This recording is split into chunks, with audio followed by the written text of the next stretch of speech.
Clip लगाता हूँ, उस क्लिप को पहले सुने, फिर हम उसके बारे में बात करते हैं। अवाम के लिए बहश्ती जेवर से अच्छी कोई किताब नहीं है। बहश्ती जेवर जामियतुर रशीद वालों ने जो छापी है बहुत आसान। आप क्लिप सुनिए।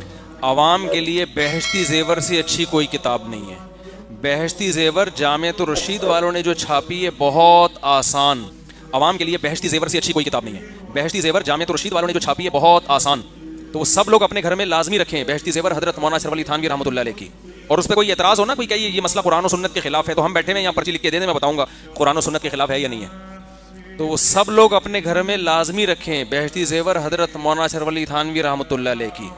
और उस अशरफ अली थानवी रहमतुल्लाह ने कानूनी किताब बहश्ती जेवर लिखी है। अशरफ अली थानवी रहमतुल्लाह ने कानूनी किताब बहश्ती जेवर लिखी है।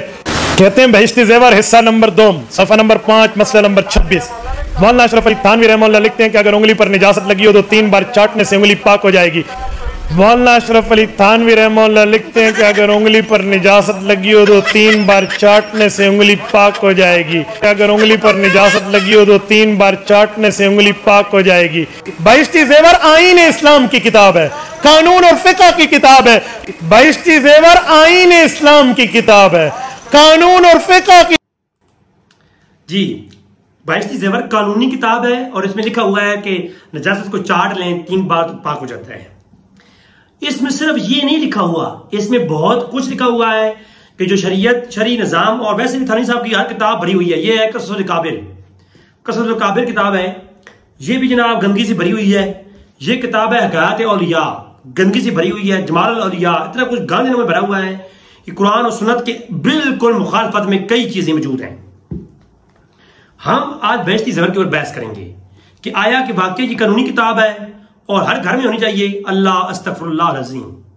जिसके मुसन्निफ है अशरफ अली थानवी, जिसके बारे में तज़किरतुर रशीद के जिल्द नंबर 1 और सफ़ा 165 पे लिखा हुआ है कि मौलाना अशरफ अली थानवी के पांव धोकर पीना निजात उखरवी का सबब है।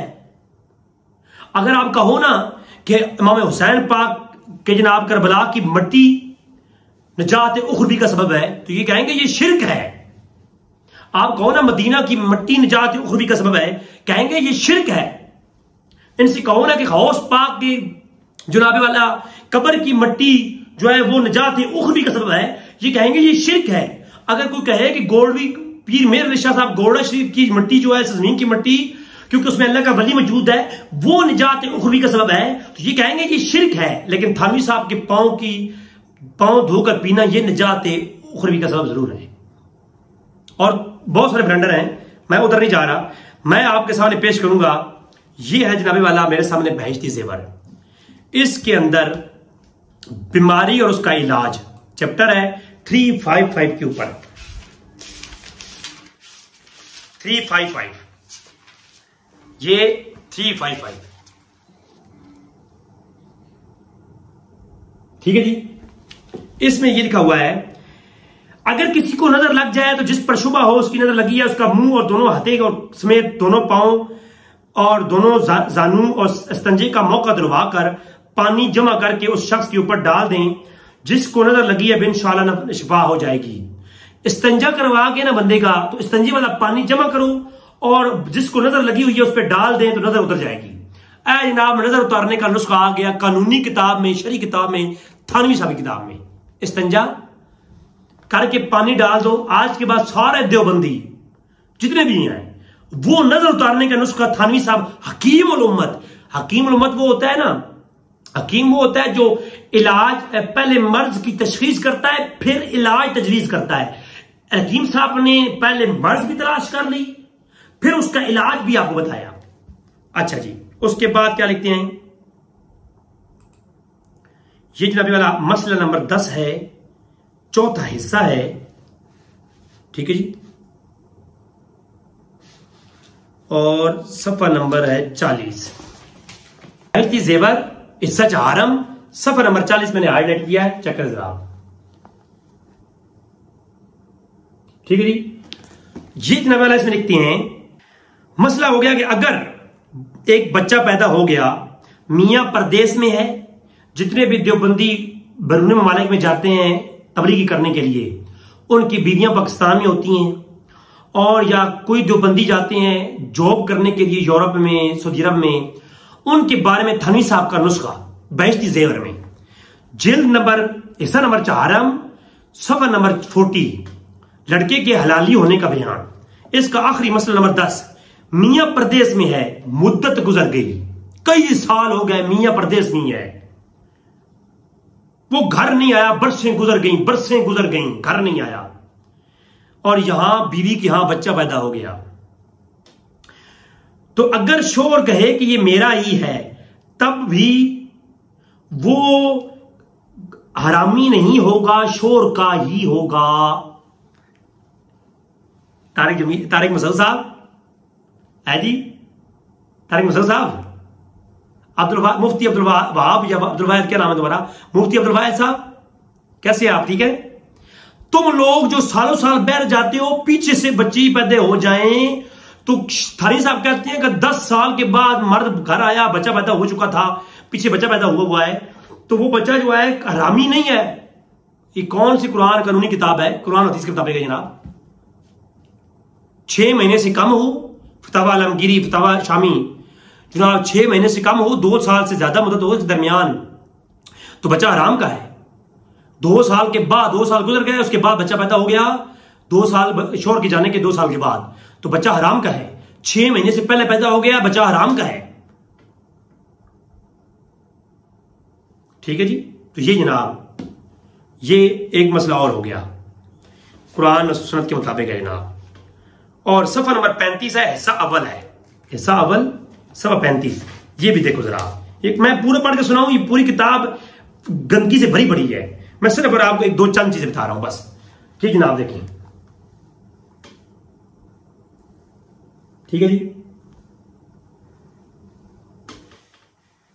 ठीक है।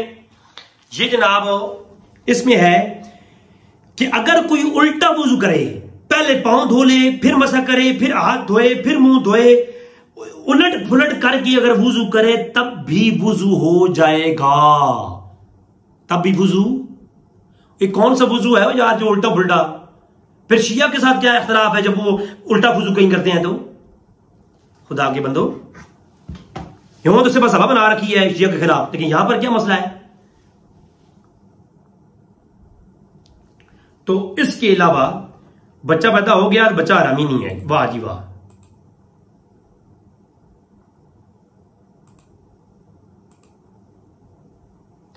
फिर जनाबे वाला हद कर दी इन्होंने, यहां इस पे ये लिख दिया 11वां हिस्सा चंद मुतफरक नुस्खे, 11वां हिस्सा चंद मुतफरक नुस्खे।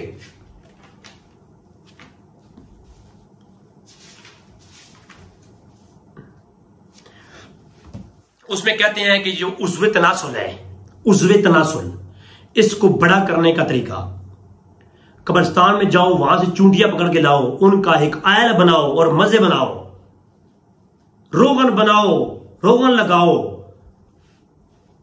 उज़्वे तनासुल भी कौन सा जनाब इलाज है? ये कैसे हकीम मालूमात है जनाब, भरी पड़ी है जनाब गंदगी से किताब, कसम से। मेरे ख्याल में कौन पढ़ के सुना है गंदगी से भरी हुई करें। ये किताब है गायत औलिया, ये सारा मैंने हेडिंग लगाई हुई है, इसमें सारी गंदगी है। मैं क़ससुल काबिर है, ख्वाब की ताबीर। शाह अब्दुल अजीज साहब के पास रोते हुए आए और कहा कि जनाब मैंने ख्वाब देखा है कि मैंने देखा है कि मैं कुरान पर पेशाब कर रहा हूं। तो हजरत ने फरमाया ये तो बहुत अच्छा ख्वाब है। ये क़ससुल काबिर किताब का नाम क्या है जी? क़ससुल काबिर। और सफ़ा नंबर ये है 30। ना इनको ना खौफ खुदा ना शर्म नबी, ये भी नहीं वो भी नहीं। इसके अलावा मैंने इसकी भी ना बैटिंग लगाई हुई है, पूरी गंदगी भरी हुई है इसके अंदर भी। हकायत औलिया में है, कासिम नथवी ने और जनाब अब्दुल रशीद गंगोई ने एक मज़ार के ऊपर कार्रवाई डाली है। फिर कहते हैं मज़ारों के ऊपर गंदगियां हम फैलाते हैं। हम नहीं फैलाते, तुम लोग फैलाते हो। अल्लाह ताला से दुआ है कि अल्लाह इसमें तौफीक फरमाए। ये कोई कानूनी किताब नहीं है, ये कोई कानूनी किताब नहीं है, इससे बचें। किसी घर में नहीं होनी चाहिए, इसको दफा करो, इसको कुरान और सुन्नत को लेके चलो, कुरान और हदीस को लेके चलो। वमा अलैना इल्लल बलागुल मुबीन।